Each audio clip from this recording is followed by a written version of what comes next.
everyone. My name is Anna Gibson, and I just wanted to give you a quick tutorial for how to find things on the Town of Louisville, Tennessee's government's website.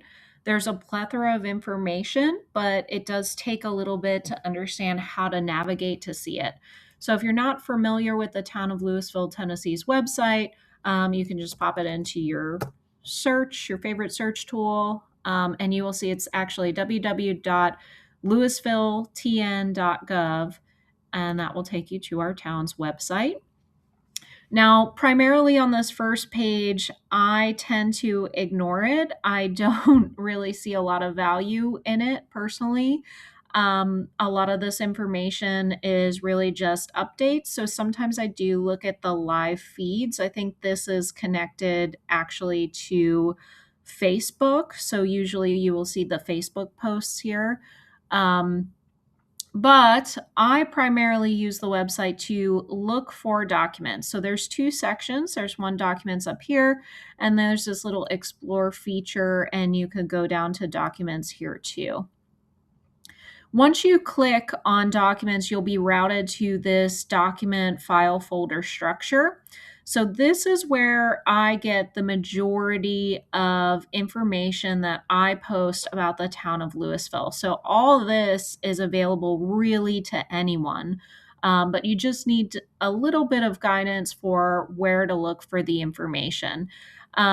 So primarily for me, yes, there's a lot of different folders here, but I really care the most about understanding what our Louisville boards are going to be reviewing, because I like to attend the meetings, understanding what are the boards seeing, what are they being presented, what does an ordinance say. So in order to do that, I click on Louisville Boards and Information, and you will see there is another file structure that we go to. So you kind of need to know what each board does and what you're looking for. So first and foremost, there's the folder on the annual audit and budget. So anytime someone talks to you about financial information in the town of Louisville, you can look at all those past audits and budgets that have been approved. There is also a file structure for the beer board. The beer board only meets occasionally to approve liquor licenses in the town, liquor sales. So, for example, Maria's Bistro that was recently open, they had to go to the beer board to get a liquor license. Additionally, one of my favorites is the Planning Commission. So the Planning Commission is where all the development really gets approved, and it's also the start of all zoning and regulation codes for buildings in the town. So this is a key board to follow, in my opinion. The next is the Design Review Commission. So they meet infrequently as well on an as-need basis. They predominantly review commercial buildings to make sure those buildings are, I would say, aesthetically pleasing or pretty. They are an advisory board. They do not approve any building per se, but they give guidance back to the Planning Commission for a final approval on commercial property. The next is the Board of Zoning Appeals. This is another one to keep track of. So this is where a lot of favors are kind of granted. So when someone says, hey, I want to build a fence, but I actually want it larger than what our rules say the fence can be, they go to the Board of Zoning Appeals to get that fence approved. Or let's say you want a garage that's higher height than is legally allowed. Well, they're going to go to that Board of Zoning Appeals to get that approved too. I did speak to the Board of Zoning Appeals chairman once, and he said, well, as long as the neighbors don't show up, then we usually approve it. So definitely try to go to that and pay attention when they announce a board meeting, because you never know. They could approve that massive garage right by you and you wouldn't have known anything about it. So the next thing is the Recreational Advisory Board. This board is predominantly focused on our parks. So let's say you want a bike trail, you want a splash pad. This is the board you want to talk to. But again, they are advisory, so they don't actually approve anything. anything that they would recommend in terms of spending or in terms of what you want in your parks, that actually is going to be pushed. Their recommendations will be pushed to the Board of Mayor and Aldermen. So if you can see this kind of structure, the Design Review Committee pushes their recommendations to the Planning Commission, and the Recreational Advisory Board pushes their recommendations to the Board of Mayor and Aldermen. You also have a file folder for the Town of Louisville Charter and Codification. That is all the rules and the charter in the Town of Louisville. So anything that you want to know about our governing rules, you will find in this folder. And then next is the Board of Mayor and Aldermen. If you're from another city, the Town of Louisville does not have city council members because we are not designated as a city. We are designated as a town. And so we have aldermen. So you will want to attend what is called that BMA meeting. So I am going to show you an example of just recently what I was looking at. So I wanted to understand the upcoming Planning Commission meeting. The Planning Commission traditionally happens on the third Tuesday of the month. So the first Tuesday of the month, you can generally breathe a sigh of relief that there are no city meetings or town meetings. The second Tuesday of the month is when the Board of Mayor and Aldermen meet. And then the third Tuesday of the month is traditionally when the Planning Commission meet. Now, that being said, these boards can make special arrangements to have special meetings at any point in time. So you do still want to pay attention because they can call a special meeting. But traditionally, they happen on the second and the third Tuesday of the month. So let's just take the Planning Commission. We are now in June. So let's say I didn't see the post for what the agenda is. I can navigate to my Town of Louisville's website. I can go to the Planning Commission folder, and you will see under this folder there's rules and regulations, Planning Commission meeting minutes, and the monthly Planning Commission meetings. The Planning Commission meeting minutes are past. So this is what has happened, what has historically happened from those meetings. The meeting minutes sometimes don't really tell you a lot. Often they just focus on the decisions that were made. And so if you want context, I usually request the audio files if I missed a meeting, and I usually forget about the meeting minutes unless I cannot obtain the audio files. So let's go to, let's say I want to focus on future state. I want to understand what's in my upcoming June Planning Commission meeting. So I click on the monthly Planning Commission meetings. I click on the year, and then I click on my upcoming date. So this is an upcoming meeting. So from here, I can see a bunch of files. The first one that I would recommend you click on is the agenda. So if I move this over, in theory, we should see the agenda items line up with what is on our agenda. So we see Queen Way is listed. We see two different documents for Mentor Road. And then interestingly enough, we are missing one item, which is the annual election of the chair, where they gave a toll zoning ordinance reference.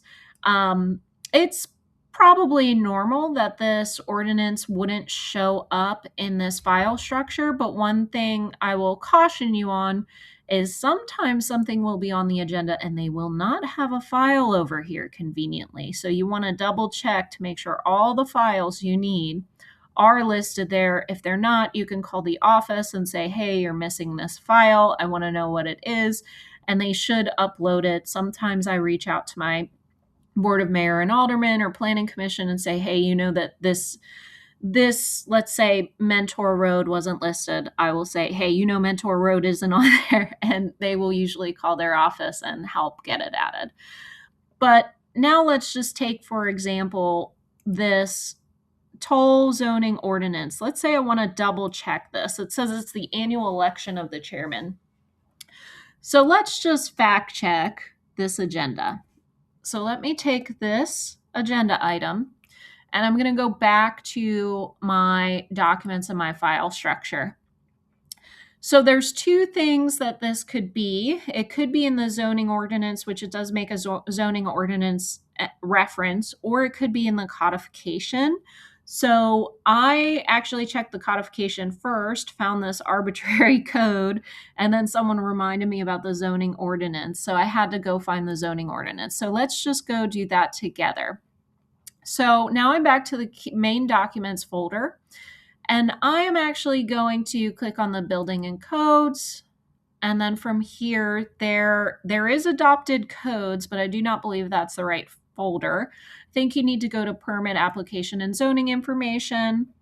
And if you go to zoning ordinances, you'll see this file folder here. This was when they recently adopted the brand new zoning ordinance. They threw out all older versions and adopted this one. So if I click here, and I actually have previously navigated to this, you'll see this is the section associated with the Planning Commission chairman shall elect its chair from among its appointed citizen members. The term of the chairman shall be 1 year with eligibility for re-election. So let's just double check, when was the last time the chairman was actually elected? So again, I'm going to navigate back to the Town of Louisville's website. I'm going to start from the beginning, go from documents, go back to Louisville Boards and Information, click on my Planning Commission. And because I'm looking in the past, I don't go to the monthly Planning Commission meeting, although you can, you just wouldn't see the meeting minutes, you would see the agenda. I'm actually going to go to the Planning Commission meeting minutes this time because I want historical information. And because I'm in 2026, I want to actually look at 2025. And we were looking right before this June 17th meeting. We have a June 16th meeting coming up. And so let me just click on this one. Let's see if the Planning Commission chairman was actually elected in June on 2025. And I can tell you right now that this is not when the Planning Commission chairman was elected. And I know that because I attended the July meeting where I saw Kent Vaught was elected. John Loop was actually removed from the Planning Commission between June and July, and several other members left during that time. So if I navigate back and I select July, we will now see all these new Planning Commission members, which included Jill, who appointed herself to the Planning Commission, Fran Hatley, and Mary Wingo. So these are all our new members. And if I look down below, you will see their very first order of business was to elect Kent Vaught chairman of the Planning Commission. So now I have just validated that the Planning Commission election normally happens in July. And if you are like me, you may be questioning, why would our Louisville town government place the election in June instead of July? So I hope this will give you a good understanding for how you can stay informed, how you can continue to ask questions, whether that be historical or about the information our government is presenting to us. All of this is free information that is online. Anyone can go and explore these different documents. And that's a really great way to just participate in our local government and understand what's going on and see what they are going to review. So I hope this was helpful to you.